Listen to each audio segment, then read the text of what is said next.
इउएन एकाडेमिनि दिनै फरायसा मोनसे टिचार्स मिट खुंनाय जादों। बाहाय गासै 44 फरायसालिया बाहाय बाहागो लादों। नाथाय फरायसालिनि संख्याया थारमाने 14 बारा। नाथाय माखासेफ्रा दाबो लवार स्टेजाव दङ, प्राइमारि स्टेज बा हाइस्कुल स्टेजाव दं, जायफोरनाखि दाबो मेट्रिक परीक्षा होआखै। जों बाहाय एसे सेलेक्टिभलि स्टुडेन्टफोरखौ लेंहरनाय जादों। बिनि मूल गाहाय थांखिया जाबाय स्टुडेन्टफोरनि क्वालिटि, बिसोरनि डेभेलपमेन्टनि स्टेजखौ जों नायदों आरो बेसेबां डेभेलप जादों। आरो बर' मिडियामनि फरायोब्ला मोनसे समाव हाइस्ट पार्सेन्टेजआ 45%, 46%नि बारा जों आसा खालामनो हाया। थार्ड डिभिजनाव पास जानाय नाम्बारा जेब्लायबो बारा जायोमोन, सेकेन्ड डिभिजनाव एसे खम जायोमोन, फार्स्ट डिभिजनाव एखेबारे 1, 2 बेबायदियाव थाङो आरो। दा दिनै खिन्थु बर' मिडियामाव फरायग्रा गथ'फ्राबो मोनथाम मोनब्रै साबजेक्टआव 100आव 100% लाखियो। मार्क केरि खालामनो हाया होननाय बाथ्राबो नङा, जुदि फोरोंनाया थिग जायोबा। दा टिचारनि क्वालिटिया बारायगासिनो दं, मेथडलजिया बारायबाय थादों, स्टुडेन्टफोरनि एम्बिसनफ्रा, सिमांफ्रा देरलांदों। दा दिनै इउएन एकाडेमियाव जाय 97% लानानै मेट्रिकखौ पास खालामदों दिनै दा जायफोर गथ'फोरा, बिसोरो बयबो सोरबाया IAS जानो नागिरदों, प्रथम इन्जिनियारिं बा माबा फरायगोन, बेनि उनाव माने सिभिल सार्भिसाव परीक्षा होगोन। दा बेबायदि एम्बिसन लायै लायै फैगासिनो दं। आरो बेबायदिया साफा सानैल' नंलिया। दा ओंखायनो बर' मिडियामनि बेलायावबो दिनैहाय डेभेलपमेन्टआ फैयाखै नङा, फैदों। आरो बर' मिडियामाव फरायनाय गथ'फोरा जे मोजां इंराजि बुंनो हायो, बेनि प्रमाणा बे स्टुडेन्ट मिटआव मैया एक्सप'ज जादों, जे बिथांमोना इंराजिनि स्पिचबो होदों। थ' बेथ' मोनसे स्किल्सै डेभेलप खालामलांबाय थाबानो जायो। थ' मटिभेसनफ्रा न' लेभेलावबो, समाज लेभेलावबो आरो स्कुल लेभेलावबो मटिभेसनफ्रा कारेक्ट जानांगोन, होनबासो डेभेलप जानो हागोन। लोगोसे नाथाय बर' मिडियामनि जेंनाया बाहायनो जोबा। दा आजिखालि प्रफेसनेल इडुकेसनखौ जों गोसो होदों। प्रफेसनेल इडुकेसन माने मा? सासे फरायसाया फरायनायखौ फोजोबनायनि उनावहाय प्लेसमेन्टआ बबेहाय थागोन?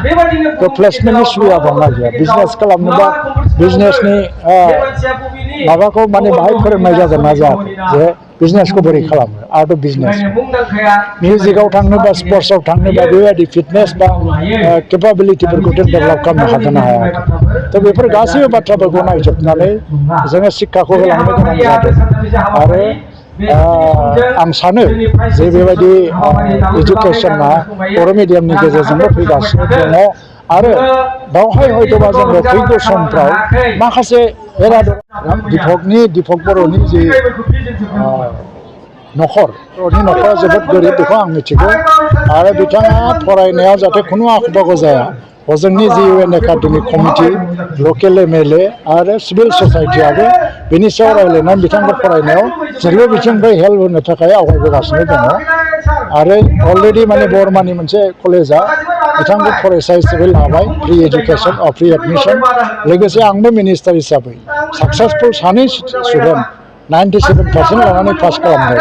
आंनि बिथिंनिफ्रायबो आं बिथांमोनखौ राङारि मददखौ आं मोनसे एरा खालामलांनो हासिगौ। बास्तब जि मोनसे ग्लबेल ट्रेन्डफोरखौ नायोबा एडुकेसनखौ जों जे लेभेलाव फरायसाफोरखौ दानांगौ, बे लेभेलाव दाहैनांगौबा एसे कमप्रमाइज खालामलांनोबो दरखार जानो हासिगौ। गभर्नमेन्टफ्राबो बे लेभेलाव माखासे पलिसिफोरखौबो लालांबाय थादों।